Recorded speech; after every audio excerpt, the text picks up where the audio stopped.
Bienvenidos a un nuevo episodio del podcast. En el Instituto Fe y Libertad le tenemos un gran aprecio a C.S. Lewis, admiramos muchísimo su trabajo y también su honestidad intelectual. Por eso hemos dedicado varios podcasts y entradas del blog a estudiar su vida y su trabajo. E incluso en el club de lectura hemos leído varios de sus libros y además este noviembre hemos dedicado algunas actividades para estudiar su pensamiento. El primero lo tuvimos el 3 de noviembre y hablamos de cómo fue su proceso de conversión. Lo pueden visitar en nuestra página de Instagram. Y el próximo será el 24 de noviembre, en el cual publicaremos una conferencia en la que Miguel Foronda explica qué convierte a C.S. Lewis en un clásico, porque C.S. Lewis es un hombre para todos los tiempos. Hoy continuamos esta conversación en torno al pensamiento de C.S. Lewis y para hacerlo nos acompaña Mario Salvatierra. Él es director del Ministerio Fe Razonable en Guatemala, tiene estudios en psicología educativa y una licenciatura en teología. Actualmente estudia una maestría en apologética y otra en historia y pensamiento cristiano. Es coordinador de temas de pensamiento cristiano para Instituto Crux y labora en la Universidad Mariano Gálvez de Guatemala en el Departamento de Innovación Educativa, donde se especializa en desarrollo e implementación del e-learning. Está certificado en apologética por Reasonable Faith, RCIM Academy y Cross Examined. Funge como líder en el área de enseñanza en la Iglesia Sembradores de Vida y además es un buen amigo del Instituto Fe y Libertad. Muchísimas gracias por acompañarnos, Mario. Para mí es un gusto, un privilegio estar compartiendo con Instituto Fe y Libertad y contigo.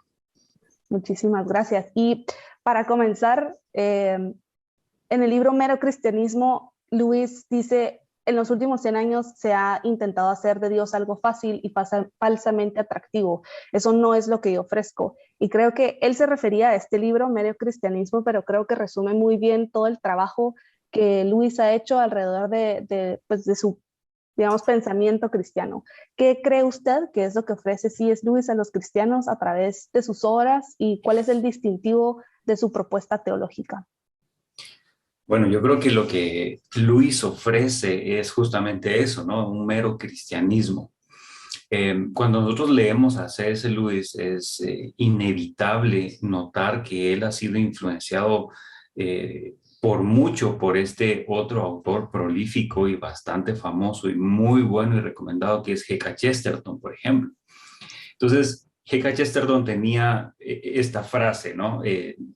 Y él decía, no es que el cristianismo se haya probado y se haya visto complicado o se haya encontrado difícil de vivir, sino que se vio difícil de vivir a lo lejos y se dejó sin probar. Entonces, esas palabras como que resuenan en C.S. Lewis y él está diciendo, hemos hecho que las personas que están alrededor vean que el cristianismo es complicado, por lo tanto, las personas no se acercan al cristianismo. Entonces, la tarea de C.S. Lewis es venir y mostrar los aspectos básicos y esenciales de la fe cristiana o del cristianismo y exponerlos. Ahora, para esto también él ha sido influenciado por el escritor puritano del siglo XVII, siglo XVIII, Richard Baxter. Y Richard Baxter justamente estaba como en este tiempo de tantas discusiones, ¿no? En este tiempo de tantas propuestas teológicas, etcétera, ¿no? Y él viene y dice, hay algo que no me suena en todo esto y formula una frase que lo dice, ¿no? Es el mero cristianismo. De ahí surge la frase de mero cristianismo, de donde C.S. Lewis la adopta, de Richard Baxter. Así que lo que él está intentando hacer es definir el cristianismo de la manera más sencilla, de la manera más llana posible, de exponer la fe de manera que las personas que la vean y la escuchen digan, esto se puede vivir. Esto no solo se queda en algún razonamiento por aquí, un razonamiento por allá, sino que esto es algo que puede llevarse al plano de la vida práctica. También en una carta que escribe a un monje que se llamaba Dom Debe Griffiths, él dice que una cristiandad unida, eso es parte de lo que dice la carta, debería ser la respuesta a todo el nuevo paganismo que se está viviendo. Y dice, me inclino a pensar que la tarea principal o inmediata de todo cristianismo es una vigorosa cooperación sobre la base de lo que es común para todo cristiano. con un reconocimiento claro de las diferencias por las matices, pero él buscaba esta cuestión que era común y decía esta frase fabulosa: si la verdad es una unidad, entonces cuando nosotros avanzamos a esa verdad, nos convertimos en una unidad. Es decir, esta unidad nos va a hacer a nosotros unidos, no nos va a llevar por aquí, por allá, sino que nos va a hacer unidos. Así que lo que C.S. Lewis está intentando hacer aquí es llevar al cristianismo a despojarse de esas vanidades teologales para vivir una vida cristiana práctica, pero al mismo tiempo encontrar una verdad central que les dé unidad. Y eso es lo que él está tratando de proponer y está tratando de analizar las diferentes doctrinas básicas para hacerlo. Y ahora que menciona eso, creo que es por eso que C.S. Lewis es tan atractivo, sobre todo para los jóvenes. Creo que C.S. Lewis sabe simplificar, como usted bien dice, y tampoco ignora toda la realidad, digamos, todo el contexto social que lo rodeaba en su época, y eso también lo hace muy atractivo. Y quizás eso me lleva a mi otra pregunta, porque uno de los temas en los que más profundiza Lewis es en la moralidad, y él, por ejemplo, explica la diferencia entre la ley moral o natural y el instinto gregario, y utiliza argumentos, ¿verdad?, que él recibió, o críticas que él recibió para explicarlo también. Y uno de los argumentos más utilizados para debatir la solidez de la moralidad es que dependía de la cultura y de la forma en la que se educa a las personas. ¿Qué cree usted que contestaría Lewis a este planteamiento? ¿Considera que la moralidad nos permite comprender mejor a la humanidad y al comportamiento humano? Claro, yo creo que la moralidad de cierta manera sí nos permite comprender, ¿no? Y esto lo estoy poniendo en palabras mías y después ya voy a explicarlo desde ese Luis. La moralidad nos permite comprender a la humanidad. Claro que sí. Por ejemplo, nosotros vemos la sociología se encarga justamente de eso, de analizar el comportamiento guiado de los seres humanos en base a ciertas leyes morales o no. Y de ahí se deriva, ¿no? Pero C.S. Lewis decía que la ley moral o las instrucciones morales, perdón, son necesarias para el buen funcionamiento de esta maquinaria humana, le decía él, ¿no? Ahora, decía que toda regla moral está ahí para que las cosas funcionen bien, para impedir algún desperfecto, algún error en el camino, que haya alguna desviación o un esfuerzo desmedido. La ley moral está justamente para eso. Ahora, a muchas personas les puede causar un poquito de controversia que C.S. Lewis le llame a la humanidad una maquinaria. Si él lo estuviera diciendo en nuestros días, nuestras comunidades entrarían en shock y estarían peleando por eso, ¿no? Pero lo que C.S. Lewis está haciendo cuando llama a la humanidad una maquinaria, no está pensando precisamente en máquinas que están rígidas y que solo tienen una forma de conducirse, o unos robots, no está pensando en eso. Lo que él está diciendo es algo más teleológico, es decir, está hablando del ser humano como alguien que ha sido diseñado con un propósito y que aparte de eso ha sido dotado de libertad para seguir ese propósito. Y ese propósito se sigue en cierta comunión o en cierta interacción con el gran diseñador o con Dios, ¿verdad? Entonces, Luis decía que el fundamento de todas las ideas claras acerca de nosotros mismos y del universo, este universo en el que vivimos, están centradas o están guiadas por estas leyes morales. Y que estas leyes morales no solo nos sirven para conducirnos, sino que también nos sirven para ver la perspectiva correcta del lugar en el que vivimos y de las personas con las que nosotros convivimos. Así que para Luis la cuestión de la moralidad es algo que debe trascender las cuestiones de la formulación social, porque deben cumplir un estándar que va un poquito más allá de todo esto. ¿Sí? Y para eso vamos a ver que Luis también explica que hay como diferentes, hay como tres formas o tres reglas que debe cumplir una moralidad, ¿no? Pero Yo creo que también es importante que veamos, por ejemplo, la abolición del hombre que él escribe en 1944, que es una serie de 3 conferencias que están unidas, ¿no? Y él en estas discusiones, parte de lo general a lo más específico, ¿no? Va construyendo una conversación muy adecuada, pero él empieza a hablar sobre la educación. Y cuando habla sobre la educación escolar, empieza a hablar sobre la preocupación que a él le da de que los niños estén siendo influenciados por estas filosofías sentimentalistas. Y entonces él dice que cuando se habla de educación y en la educación se da toda esta enseñanza de la ley moral y todo eso, se debe instruir a los niños no solo en las cuestiones de la razón, sino también deben tener una formación sentimental o emocional adecuada. ¿Por qué es esto? Para que cuando ellos crezcan y vayan a la sociedad, ellos no estén hablando de valores morales como cuestiones de sentimientos morales. Es decir, me gustaría que esto fuera así o yo siento que debería ser así, sino que vean la ley moral como algo que es y como algo establecido y lo vean como no una pelea entre la razón y los sentimientos, sino como una adecuada conexión entre la razón y los sentimientos. Ujú. Y dice, si un niño no es educado emocionalmente, entonces todo este cúmulo de razón va a caer en tierra infértil, no va a servir de nada.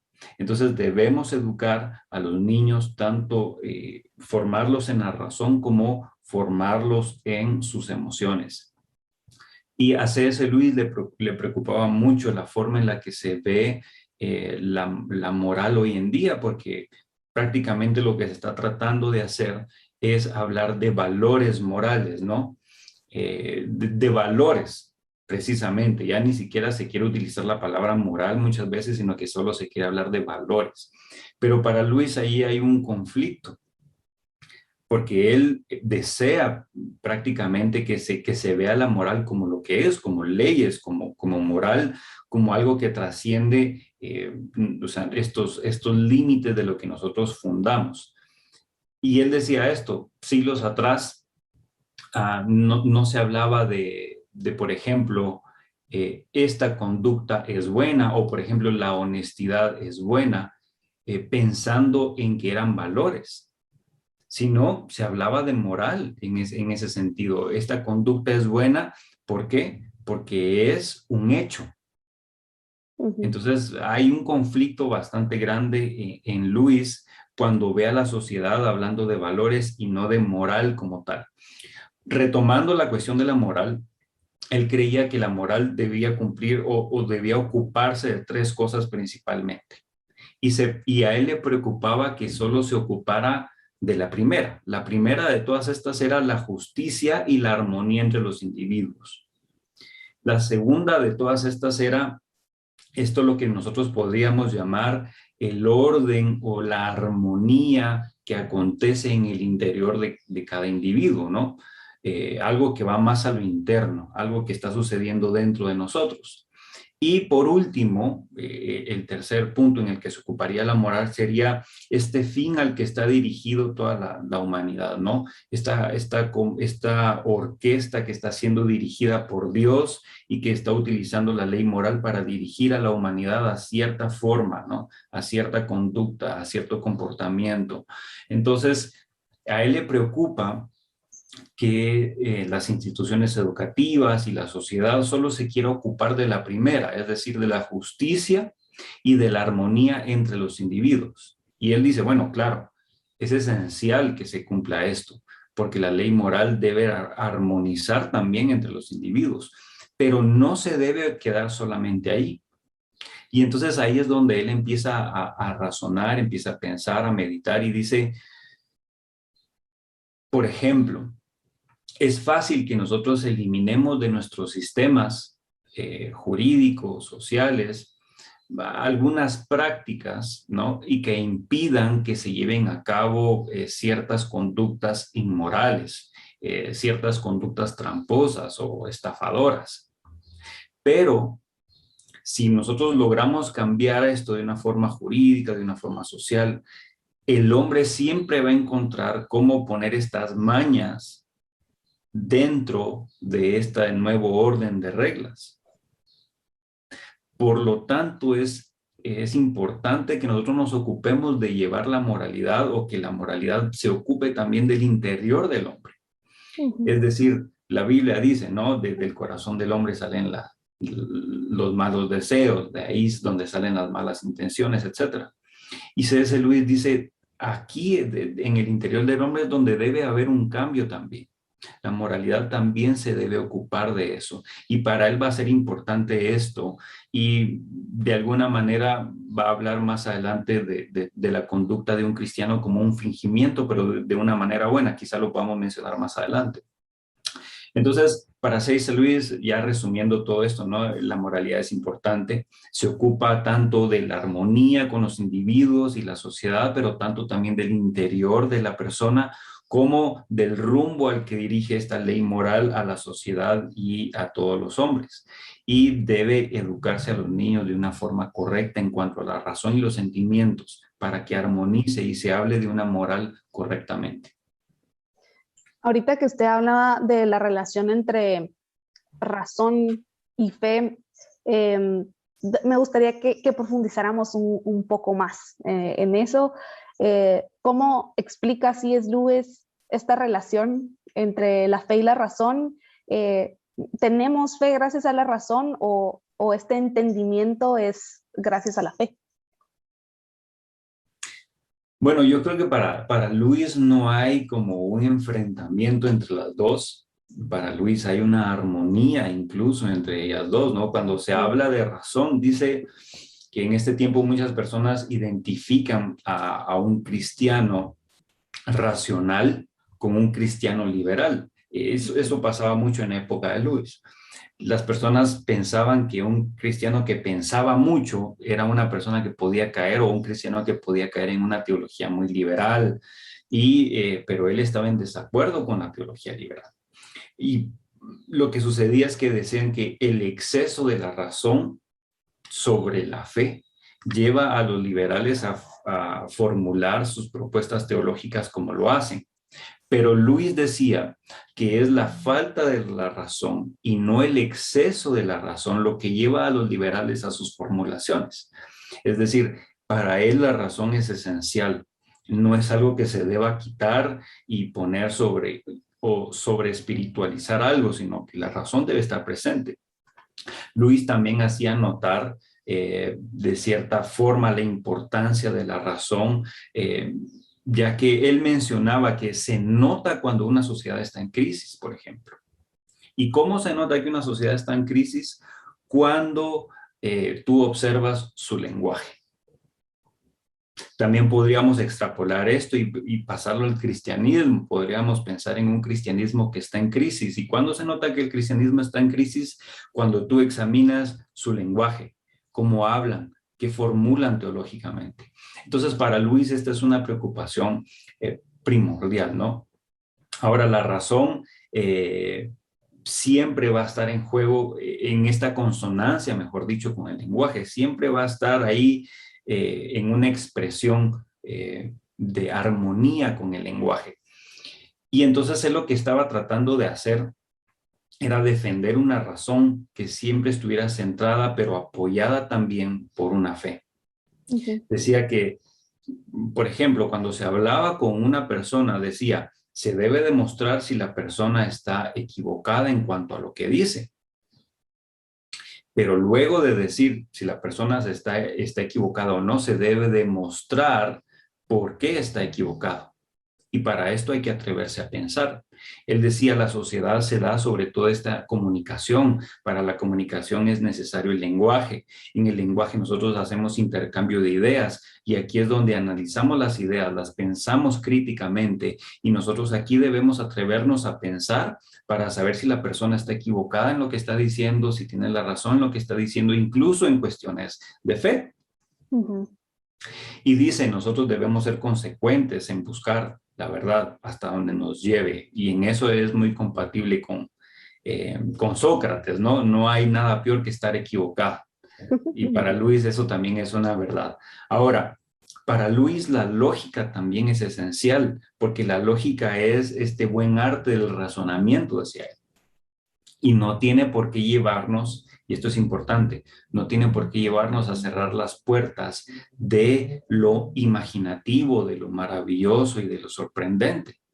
No tiene por qué hacerlo. Y lo que está tratando aquí Luis es de una vez más esta reconciliación entre la fe y la razón. A mí me gusta mucho, por ejemplo, ver la obra de Mero Cristianismo y luego ver la obra de Narnia.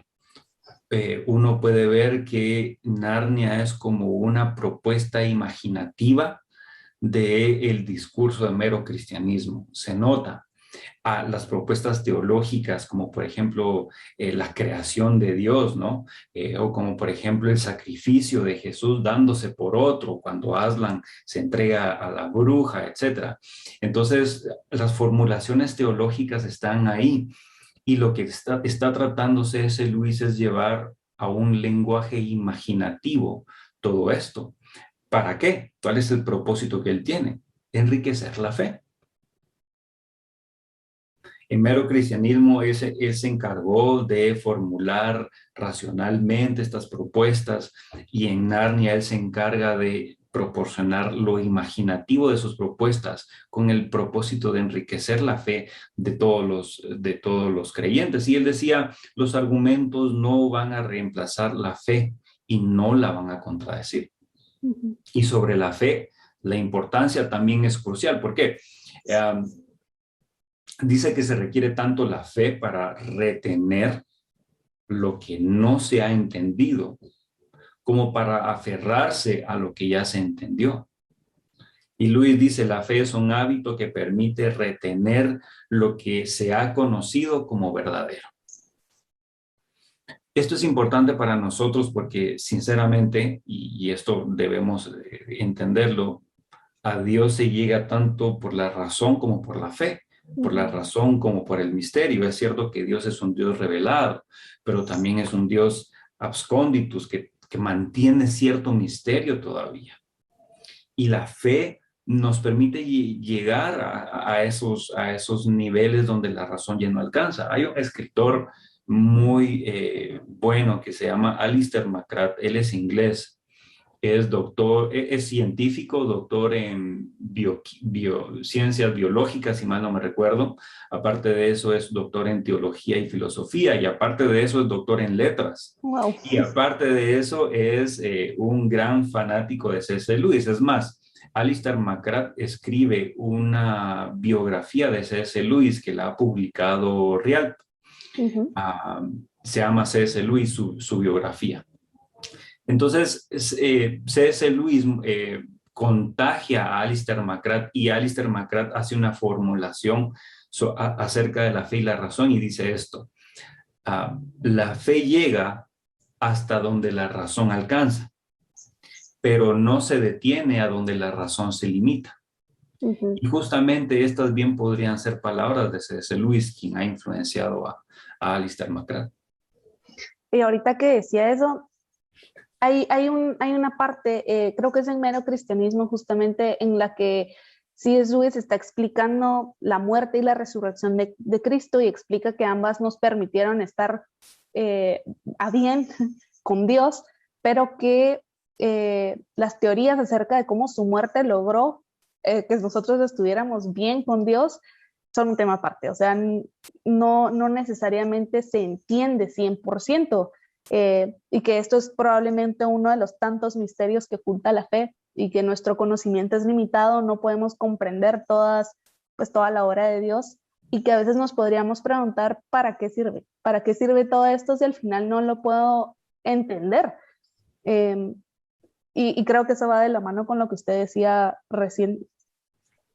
Sí, él tiene una frase también que nos va a ayudar como introducción a contestar todo esto, ¿no? Él decía, en nuestras culturas estamos tanto moralmente como intelectualmente obligados a hacernos cargo de la persona de Jesucristo. Si no lo hacemos, somos culpables de ser malos filósofos y malos pensadores. Entonces, para él la figura de Jesucristo es central para el cristianismo. Ese mero cristianismo del que él está hablando encuentra una centralidad en Jesucristo, en su muerte y en su resurrección.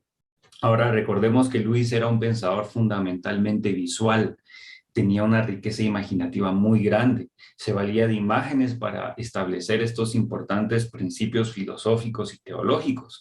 Y veamos, por ejemplo, el progreso del peregrino, el regreso del peregrino, que es como una continuación que él trata de hacer de la obra de John Bunyan. John Bunyan escribe El progreso del peregrino, C.S. Lewis escribe El regreso del peregrino, y no le falta una riqueza como la de Bunyan, ¿no? Pero él lo presenta de una forma muy imaginativa, ¿no? Y este libro defiende el pensamiento racional contra argumentos basados en los sentimientos. ¿Por qué digo esto? Porque cuando muchas veces nosotros hablamos de la encarnación y de la resurrección de Cristo, lo llevamos solo al plano sentimental muchas veces.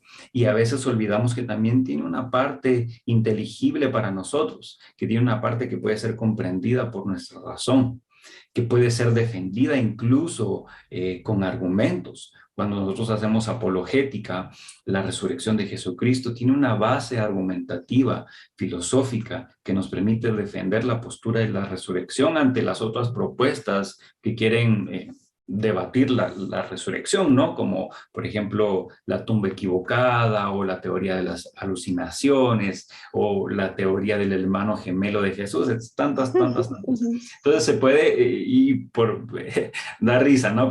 Pero formulan esos argumentos. Y lo que C.S. Lewis está tratando de hacer aquí es decirnos, podemos entender las formulaciones teologales, podemos entender cuestiones como la muerte y la resurrección de Jesús como algo que de verdad pasó, como hechos reales. Quizá no podemos entender el cómo esta maquinaria funciona completamente, cómo se llevó a cabo en el interior de Dios este proceso para que fuera como fuera, pero es un hecho. Entonces aquí hay una cuestión, aquí podemos ver la razón y la fe. Podemos ver argumentativamente que Jesucristo en realidad existió, la historia lo comprueba. Podemos formular argumentativamente que Él resucitó de entre los muertos. La historia también nos da ciertos matices que podemos utilizar, pero ¿cómo somos salvos en ese sentido? Él dice, ahí también hay un juego, depende de la fe. O sea, sabemos que la obra se hizo, ahora creamos que se hizo y vivamos de acuerdo a eso, ¿no? Para él es muy importante en este sentido el juego entre la fe y la razón. Ahora, él dice algo muy sencillo, ¿no? Y lo recalca muchas veces. Esta capacidad humana no puede comprender todas las cosas.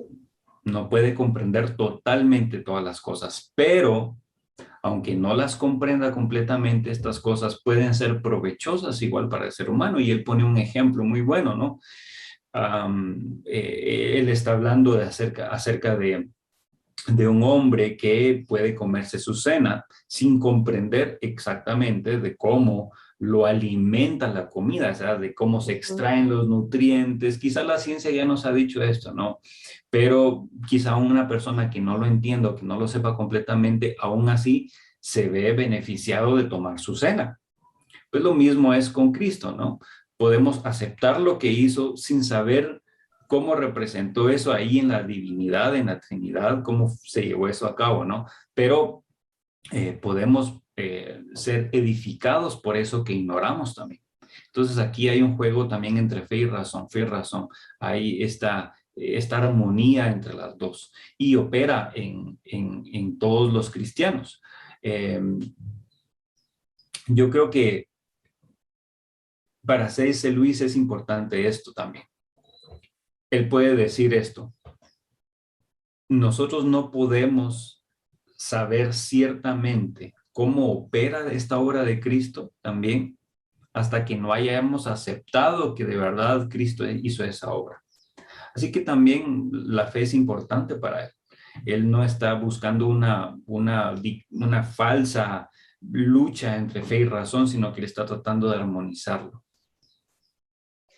Claro. Estamos ya a pocos minutos de terminar, nos quedaron algunas preguntas pendientes, pero para cerrar quería preguntarle, ¿por qué cree usted que la fe en Cristo es la única forma de convertirnos en esa persona que realmente queremos ser? Bueno, yo creo que para Luis bueno, Luis, cuando nosotros lo vemos a él en sus obras también es bíblico, ¿no? Y rescata esas escrituras bíblicas para formular sus propuestas. Él no solo es que sea imaginativo y que de ahí salgan sus propuestas, sino que él toma la propuesta bíblica y la trata de repensar y le da una riqueza imaginativa. Cuando él está hablando acerca de Jesucristo, él ve la esencialidad de Jesucristo para la fe cristiana, ¿no? Por eso nos llamamos cristianos, por Cristo.